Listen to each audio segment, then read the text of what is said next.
Good morning and namaste to all of you. And today we are going to finish Vivekachudamani. How about that? So let's do some prayers before that. Om Guru Brahma Guru Vishnu Guru Devo Maheshwara Guru Sakshat Parbrahma Tasmai Shri Guruve Namah. Om Bhuvava Swaha Tat Savitra Varenyam Bhargo Devasya Dhimahi Diyo Yo Naha Prachodayat. Asto Ma Satgamya Tamso Ma Jyotirgamya Mrityor Ma Amritam Gamya. Om Sahna Bhavatu Sahna Bhunaktu Saviryam Karvavahi Tejasvi Navadhitamastu Ma Vidvishavahi. Om Shanti Shanti Shanti Om.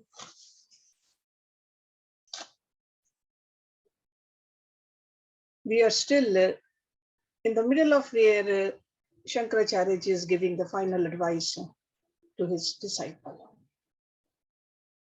So verse number 573. Astihi iti pratyaha yacha na asti iti vastuni buddhe ev guno etau natu nitasya vastuna. Asti means is, iti means this, pratyaha, concept. Ya means that which is, cha means and, again ya, cha and, na asti is not. Iti this, vastuni in the objects. Buddhe of the intellect. Ev means alone, gunau, these attributes. Etau, both of these. Na means not, tu means indeed, nityasya, eternal. Vastunaha, reality. The concept that bondage is and the concept that it is not. So he's talking about the bondage. But always remember the previous verses, because there's always a connection between the previous verse. So bondage we were talking about. So the concept that bondage is and the concept that it's not are with reference to the reality. Only attributes of the intellect, never do they belong to Brahma, the eternal reality. So these are the two concepts, that this is or this is not. These are the concepts of the intellect he's talking about. It's almost like an intellectual judgment, that is. It's not touched by the reality. Reality is what? The Brahma, the consciousness. So you are conscious of this concept. These concepts you are conscious of. But in the consciousness, these concepts are not. Because who is illuminating the intellect? That is the consciousness. So that's why consciousness is the illuminator. Illuminator can never be the illumined. It's almost like a sun is the one who illumines everything on our earth, or even the world at large. But all these objects are not in the sun. So the language of the intellect can never express the nature of the absolute. That's another meaning of this verse. The infinite must be that in which there are no qualities. Qualities means the satvikta, the rajsikta, the tamsikta. So that's why it's called nirguna, beyond qualities. So we cannot define it in terms of its existence or non-existence. Okay? Because those are just intellectual concepts. Now in the next verse, he's further trying to explain this. Ataha tau maya kalriptaho bandh mokshaho na cha atmani nishkale nishkriye shante nirvadhye niranjane advitye pare tatvehe vyomvat kalpana kutaha. So this is verse number 574. Ataha, therefore. So again, you see the connection between the previous verse and this now. Tau means these two. Maya, by Maya. Klaliprato, conjured. Bandha moksho, bondage and liberation. Na means not, cha means and, atmani, in the self. Nishkale, partless. Kal means a part. So nishkal, partless. Nishkriye, devoid of activity. Shantehe, serene. Nirvadhye, unimpeachable. Niranjane, untainted. Advitye, non-doer. Pare, supreme.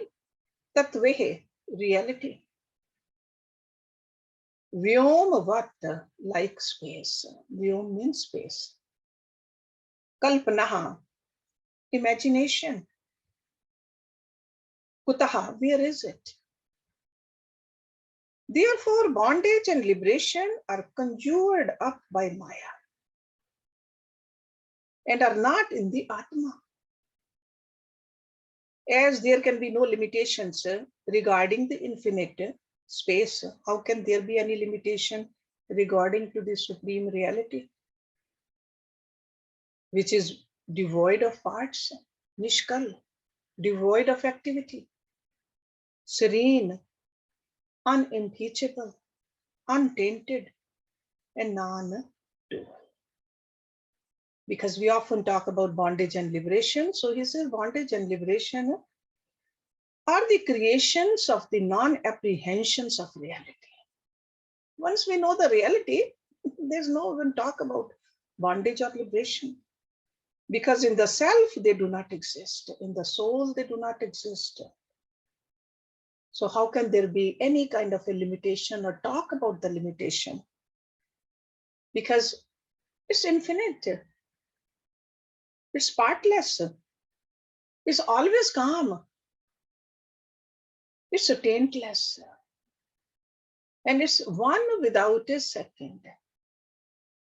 And all pervading, he says, like a space. So when it comes to the Atma, the self, no talk about bondage or liberation. It's only about the Maya. Maya. 575.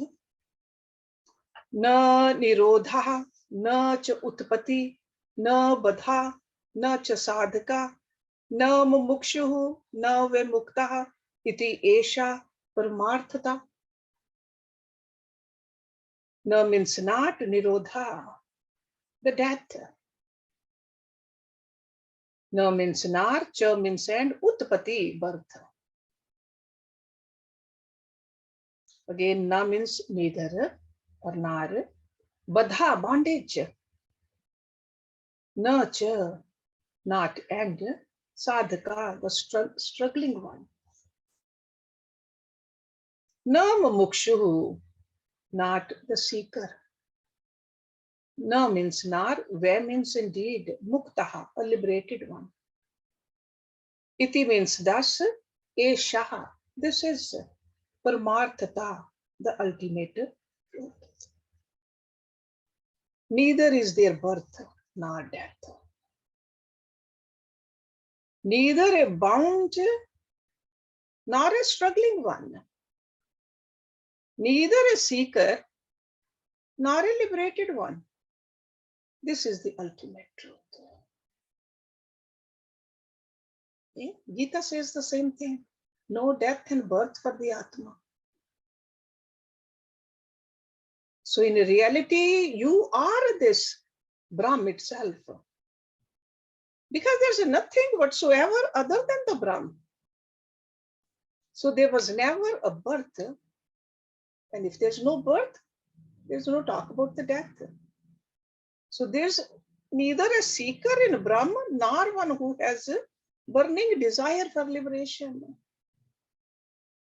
And not even one who's liberated. So that is your real nature.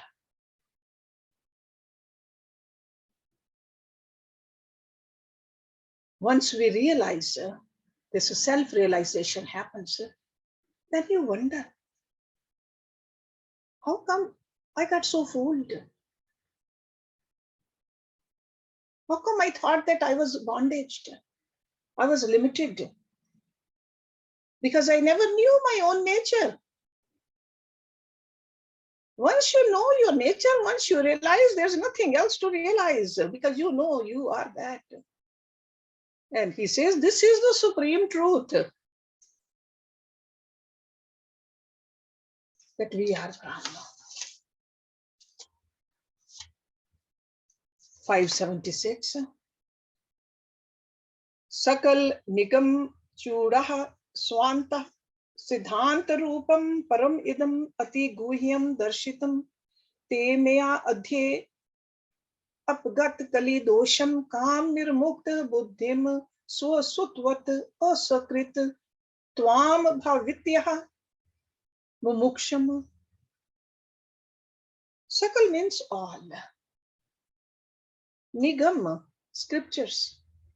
Chudaha, the crest. Okay, or like an essence. Swant, ultimate truth about ourselves. Swanta. At the end, who are we? Siddhant Rupam, of the nature of the innermost essence. Param means supreme. Idam means this. Ati guhyam, profound secret. Darshitam has been shown. Te means to you, maya by me. Adhye, today. Apgat, purged. Kali, of the dark age. Dosham, the flaw, the taint. Kam, desire. Nirmukt, free.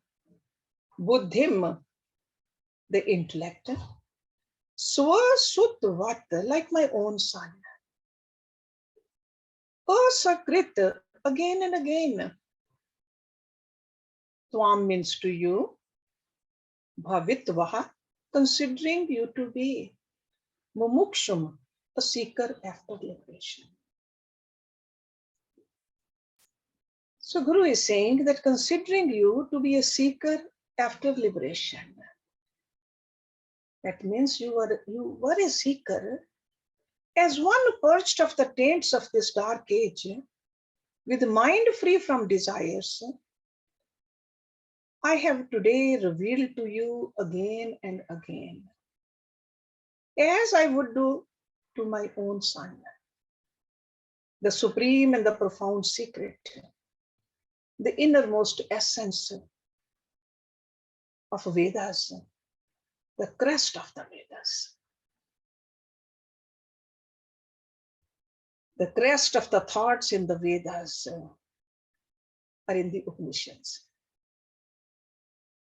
The most secret means the profound knowledge. So he says, this is a very secret knowledge I have given out to you. Because I know that you have removed your flaws before. Because you were doing this sadhana. You purged them all out. You are pure. And this Kali means vasanas. In us, the vasanas are all Kali. That means we need to purify them. We need to just get rid of the vasanas. He says, you have done it. And that's why I gave you this most profound secret. So the Guru in this Vivekachudamani concludes his discourse, addressing this student. Lovingly, he's calling him, you are my son. And now he's asking him a question also. In these verses, you see that, just like Lord Krishna asked Arjun the question also, that I have given you the most profound knowledge. Did you understand it? So in verse 577, he says, Iti shrutvaha guru vakyam prashyena krit anati satena samnu gyataha yayo nirmukt bandhanaha. Iti means thus, shrutva, having heard, guru, of the teachers, vakyam, words, prashyena, with humility, krit, did, anati, prostration. Sa means he, ten means by his, samnugyataha, obtaining his permission. Yayo, went, that means went his way. Nirmukt bandhana, freed from all bondages. Hearing the words of the teachers, the disciple prostrated to him with reverence, and obtaining his permission, went his way, freed from bondage. Because with the last verse, the main thesis has been concluded. So now Shankaracharya ji, with a few concluding verses, trying to wind up this Guru and Shishya relationship. Because we remember, we saw that in the beginning of the scripture, the qualities of the students were mentioned. Because the student has to be noble, the student has to do some sadhana. And then such a perfect student was made to surrender to an ideal teacher. And here and there, student raised some very intellectual questions regarding his spiritual problems. And those questions were answered by the Guru exhaustively. And that's why this discussion between these two ends with the previous verse. But in the last few verses, he's just winding it up. But he's telling us that free from all the bondages, the student became fully realized and he left the teacher. He is going his way to revel into his own subjective experience. There's no difference, this level of a student, there is no difference between a student and the teacher then. Both are experiencing the same reality. But still a student prostrates at the feet of the teacher out of reverence. He does not overlook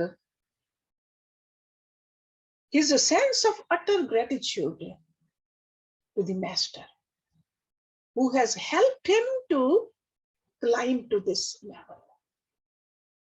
That's what we see over here. This is it. This is the culture from that land.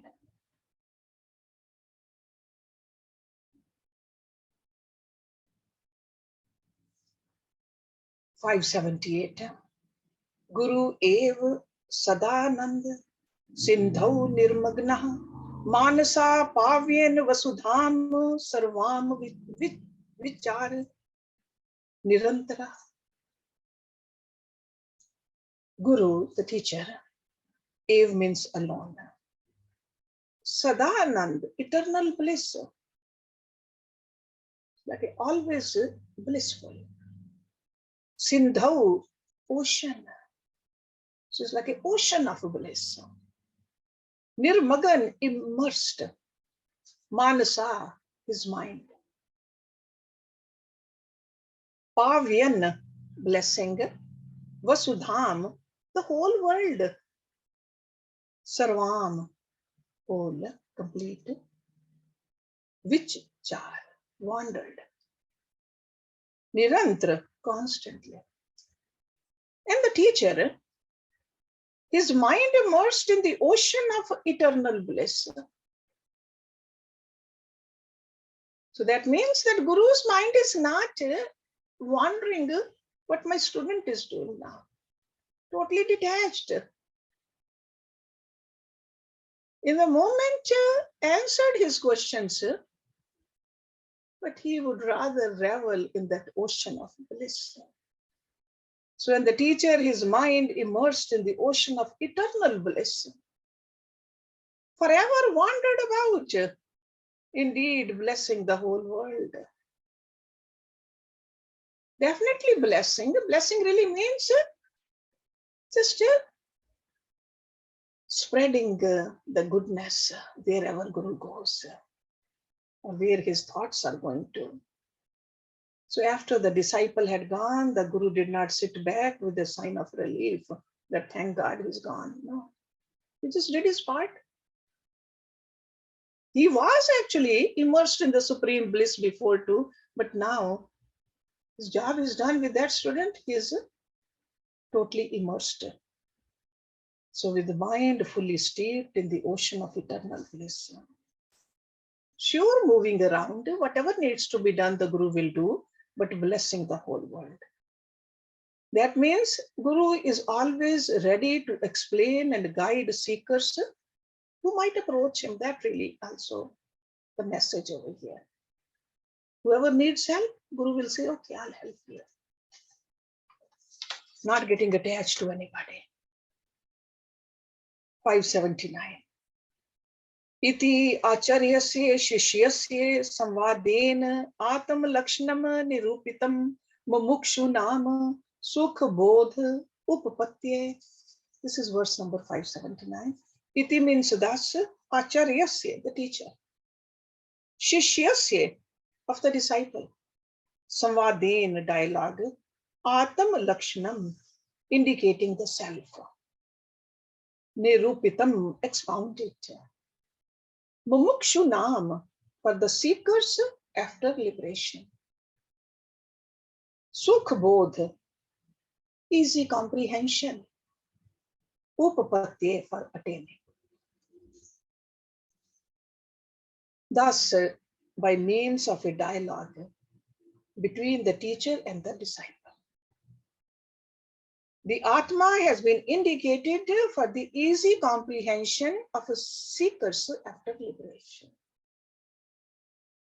So this is the purpose of this textbook. So the motive of giving these discourses, the Shankaracharya is saying that this is the motive. Okay, true nature of the self, explanation of the true nature of the self, that has been just indicated.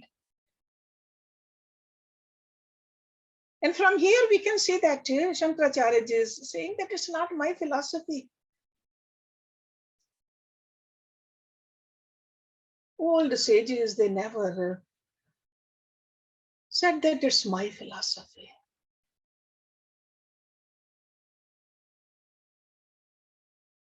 They never put their name on it. So whatever we have read in this scripture, sure, it's a very logical development of the theory of the Vedas. Sure, the style and the language, it's put in so that we can understand it easily. That's why it is most fit for the easy comprehension. Even a very beginner can understand this. It is so beautifully explained. And it's woven in such a poetic style also. Some of these verses, they really make us wonder. How come we did not read it earlier? How come other people are not reading it? So the entire theme discussed in this beautiful book is for the seekers. A seeker who wants to apprehend the truth. That kind of a seeker. 580. Hitam idam updesham adriyantam vihit nirast samast chit doshaha bhav sukh virtaha prashant chita shruti rasika yatya mumukshvaha. Ye hitam, beneficial. Idam means this. Upadesham, teachings. Adriyantam, to the seekers. We hit the prescribed methods.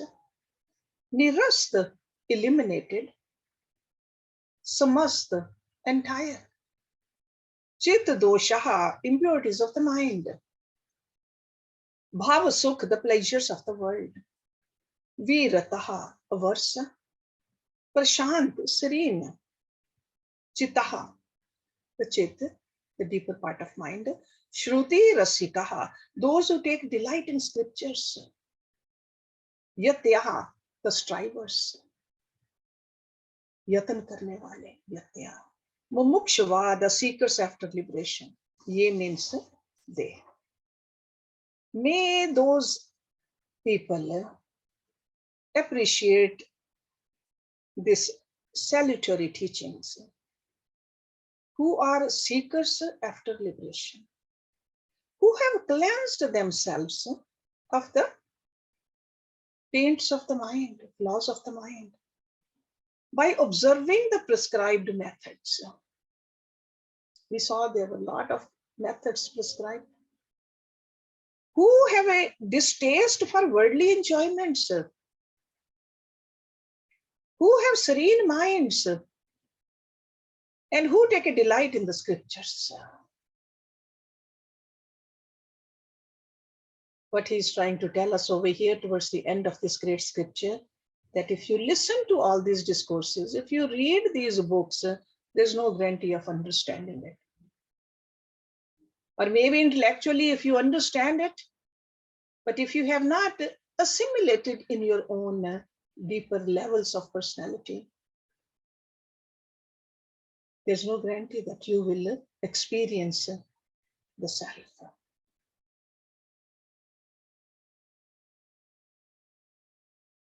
Because a lot of people, they might read it and they say, oh gosh, no, these are just the words with a lot of love.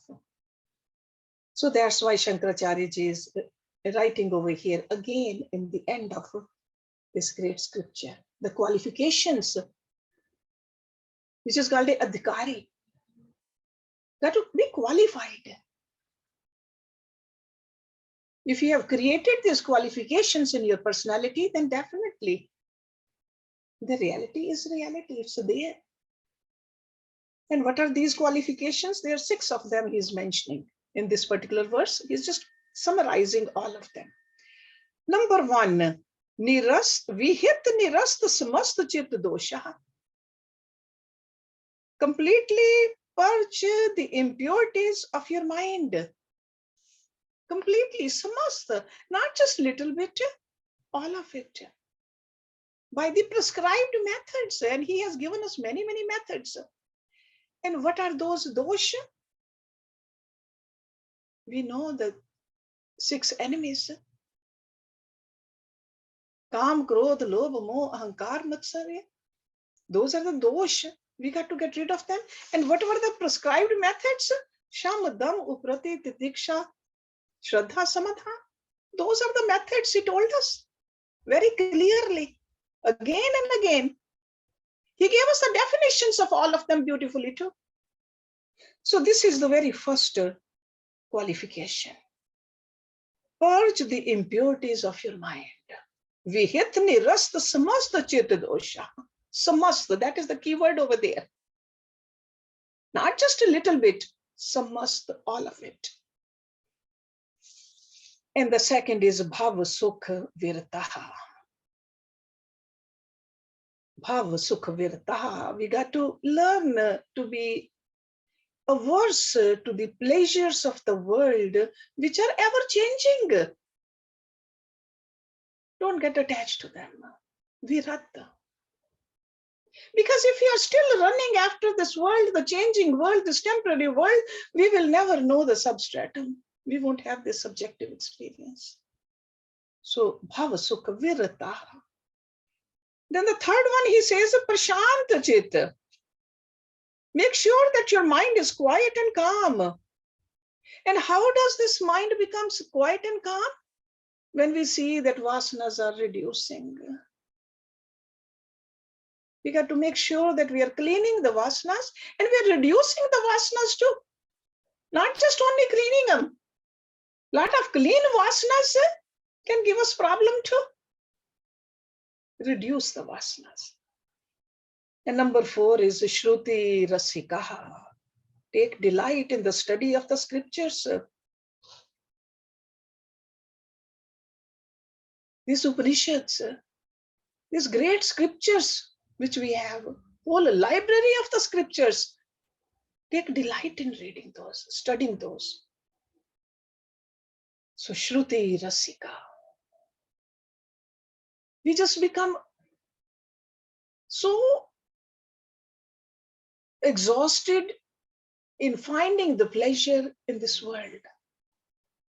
Don't have time to read the scriptures. And that pleasure is momentary. Make sure every day you study scriptures. Shruti Rasika, and enjoy it. Look forward to the time when you're going to sit down and study a scripture.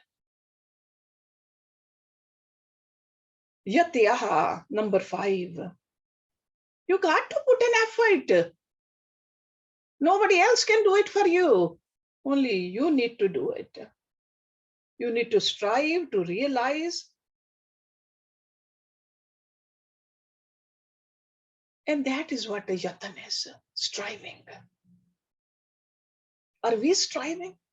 For worldly things to obtain, we do so much struggle. How much struggle we go through.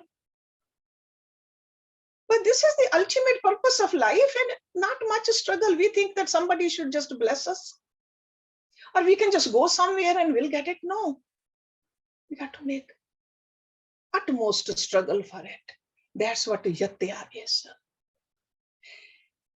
And the last one is mumukshutva. Burning desire for liberation. And again, liberation is liberation from the bondage of this Maya. Okay, that's what liberation is. I'm so attached to this temporary. I just want to release myself from this temporary. I want to know who I am. Mumukshutva. So number 1 is Vihit Nirasta Smasta Chit Dosha. So all of it's given over here in this verse. Second one, Bhava Sukha Virtaha. Prashant Chittaha. Shruti Rasika Yatya Mumukshava. So let's look at this verse. Hit.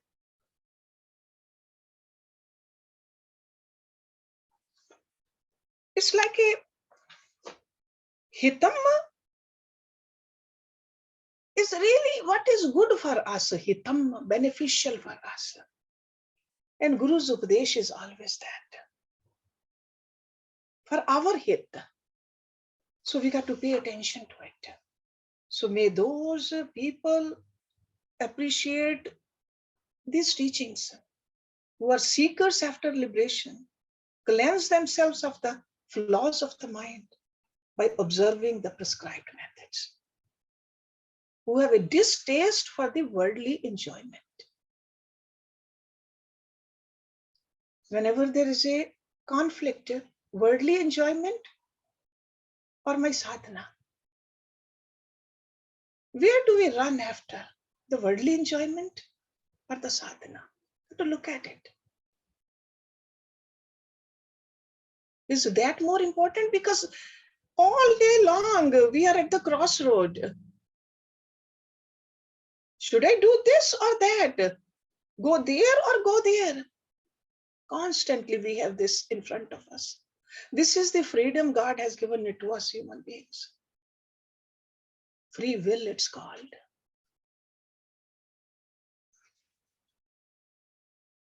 Constantly keep an eye on your mind. Is it serene or not?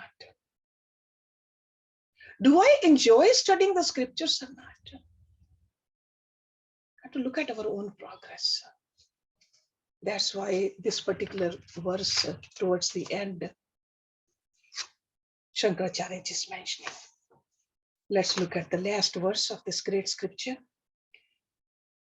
Sansara dhvani tap bhanu kiran prodhut daha vyat khinna nam jal kankshya marubhuvi भ्रांत्या परिभ्राम्यताम अत्यासन सुधा अम्बुधिम सुखकरम ब्रह्म अद्वयम दर्श्यति एषः शंकर भारती विजयते निर्वाण संदायने. Sansara dhvani, in the journey through the realm of change. So that means those who are afflicted by worldly life. Tap bhanu kiran, the rays of the scorching sun. Prodhut, very well caused. Daha vyat khinna nam, those afflicted by the burning pains. Jal kankshya, desirous of water. Marubhuvi, in the desert. Bhrantya, by delusion. Paribhramyatam, desperately searching. Atyasan, in very close proximity. Sudha ambudhim, the ocean of bliss. Sukhkaram, brings happiness.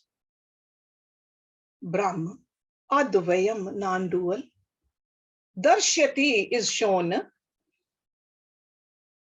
Eshaha, this. Shankar Bharati, that is a glorious message of Shankar. Vijyate, is victorious. Nirvana Sandayani, very well leads one to liberation.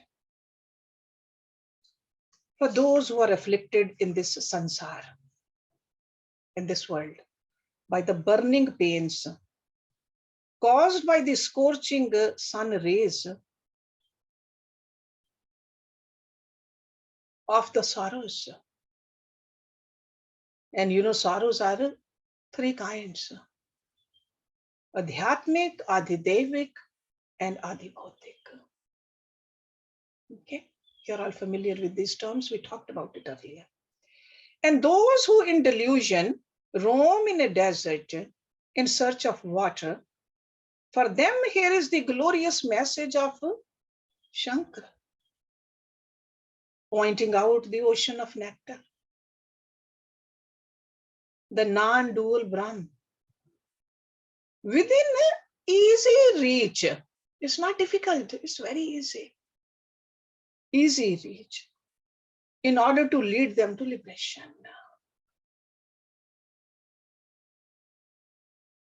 See, first we got to understand that we are in this scorching pain. See, just like if somebody is in a desert and thirsty, exhausted. So he says that kind of a feeling you should have. Only then the message which comes out from this great scripture is like a nectar. Yes. Anand, what is the name of God? Sachidanand.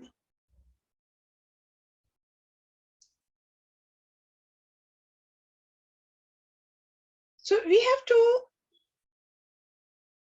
follow what he said, do the sadhana, understand that, yeah, sure, this is, I am bondaged over here.